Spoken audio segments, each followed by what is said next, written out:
হিসেবে বাচ্চাকে একটু বেস্ট কিছু দিতে গেলে একটু যদি কষ্ট পোহাতে হয় সেটাকে কষ্ট বলা যায় না, তাই না? আসসালামু আলাইকুম, কী অবস্থা, সবাই কেমন আছেন? অনেক দিন আপনাদের সাথে কোনো যোগাযোগ নেই, কারণ নাভিদের কোনো ব্লগ আমরা আপলোড দিই না। তো আজকে ভাবলাম যে নাভিদের এই ট্যুরটার একটা ব্লগ দেওয়া যাক, যেহেতু নাভিদ অনেক দিন পরে আজকে পুরো ফ্যামিলির সাথে বাইরে কোথাও ঘুরতে গেছে। যে ওর আপু, বড় মামুনি, মণিমা, দাদি, নাভিদের আর আমি, এই যে আমরা। আর ওর আব্বু এখানে নেই, কারণ ওর আব্বু অফিসে। তো আমরা সবাই মিলে ভাবলাম যে ঘুরতে যাব ফকিরহাটে। তো এই যে নাভিদ দেখেন ডান্সিং করছে। এরপর দাদা আসলে ওকে আমি পিছনে নিয়ে আসি, দেখেন কি বলে। হ্যাঁ, কার? আমরা কারে করে কোথায় যাচ্ছি? ঘুরতে? হ্যাঁ, কিছু বলো, বলবে? আসলে বলতে চাচ্ছিল যে আমরা গাড়িতে করে ঘুরতে যাচ্ছি। মা কারে? তো দাদু। তো এই তো আমরা প্রকৃতির সৌন্দর্য দেখতে দেখতে ফকিরহাটে চলে আসি। এই যে ফকিরহাট বাজার। তো আমরা প্রথমে ফকিরহাটে নাভিদের দাদির বাবার কবর দেখতে যাব। এই যে মডেল মসজিদ, এটা নাভিদের দাদির স্কুল। এই স্কুলে নাভিদের দাদি ছোটোবেলায় পড়াশোনা করেছে। তো এই যে নাভিদ গাড়ি থেকে নেমেই এদিক সেদিক, ওর আসলে মাথায় কোনো কিছু কাজ করছিল না।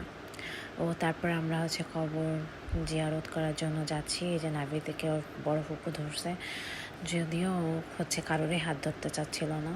পরে সে খুব কষ্ট করে তারপর ওর হাতটা ধরছে। তো তারপর আমরা কবর জিয়ারত করে এসে ওখানে নাভিদের যে দাদির যে চাচার বাসা, সেখানে একটু কথাবার্তা বলে আমরা আবার আমাদের মেইন যে গন্তব্যস্থান ছিল ফকিরহাটে, নাভিদের দাদার চাচার বাসা, সেখানে আমরা চলে আসি। এই যে তার বাসায় চলে আসছি, এবার গাড়ি থেকে নামবো। তো নাভিদ ওখানে ঢুকেই খুবই মজা করে, বিকজ ও সিঁড়ি খুব পছন্দ করে। আর বাসায় ঢুকেই ও দুইটা ছোট্ট ওর চাচা হয় সম্পর্কে, তাদের সাথে, তারপরে এই যে সিঁড়ি, ওর তো সেই মহা খুশি। তো এখানে আমরা তারপর ফ্রেশ হয়ে খাওয়া দাওয়া করে বিকালের দিকে বাইরে যাই। ও নাভিদের যে বড় আব্বু, তার অনেক বড় বাগান আছে, সেই বাগান দেখতে। তো দেখেন যাওয়ার পথে নাভিদ কী করছে। ওর দাদা ওর হাত ধরতে চেয়েছিল, তাই দাদাকে হাত ধরতে দিবে না, তাই দাদাকে বকা দিয়ে সামনে পাঠিয়ে দিচ্ছে। আর ওর ভাইকে খুঁজতেছিল।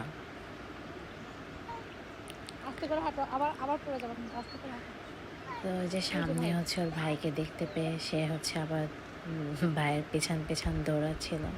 আস্তে নাবিদ, উঁচু নিচু রাস্তা।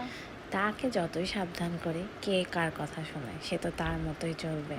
আমরা সবাই ওকে এত চেষ্টা করতেছিলাম যে ওকে নেওয়ার। এক পর্যায়ে তো যখন বাঁশবাগানে যে কলা গাছে করে, সব কিছুতে এত বিরক্ত করছিল, পরে ওকে কোলে নিয়ে আমি ডাইরেক্ট বাসায় চলে আসি। পরে আমরা ফ্রেশ হয়ে দেন আমরা গাড়িতে উঠে সবাইকে আল্লাহ হাফেজ বলে আমরা আমাদের বাসার উদ্দেশ্যে রওনা দিই।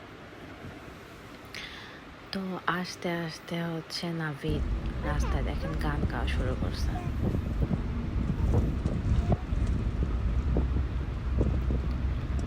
ওর মণিমার সাথে একটু খুনসুটি করছিল, যেহেতু ওর ঘুমের টাইমও হয়ে গেছিল।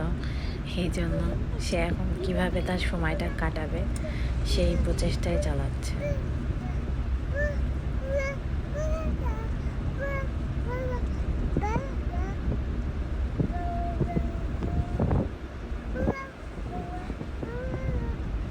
ঘুমে ওর চোখ ভেঙে আসতেছে। তো পরে সে ওর মণিমার কোলে চলে যায়, যে ওখানেই সে তার কোলের মধ্যেই ঘুমিয়ে পড়ে। তো এই তো আজকে এই পর্যন্ত আমাদের ব্লগ। তো কেমন লেগেছে সবাই অবশ্যই কমেন্টে জানাবেন, আর চ্যানেলটা সাবস্ক্রাইব করতে ভুলবেন না। আল্লাহ হাফেজ।